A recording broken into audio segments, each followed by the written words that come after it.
perfectionism, what's the best way to study to guarantee that you get an A in your class?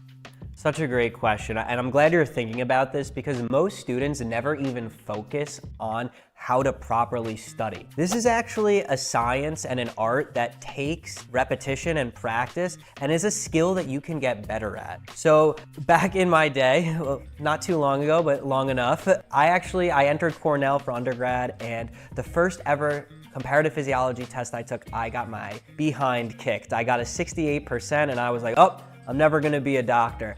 And I thought it was gonna be easy. I was doing really well in high school, did well in the SAT and the ACT, and then I got a rude awakening. And so I had to learn how to properly study because what I quickly realized is I didn't know how. And so I developed evidence-based study principles that I now teach all my students. So that includes, one, always doing practice questions early on in your prep. That's because practice questions actually requires you to apply the information and really think through it in an active format versus passively reading material. Secondly, incorporating spaced repetition. So most students don't know how to properly memorize. And to memorize information, you need to see it at repetitive intervals just as you're about to forget that information. I personally recommend the flashcard app called Anki, which lets you memorize information for the long term. This is basically used by all medical students to study for their board exams, and I use this for my students to both study in their pre-med classes as well as your MCAT. So if you're interested in getting our Anki deck, I will actually give it to you for free. Just comment down below Anki, A-N-K-I, and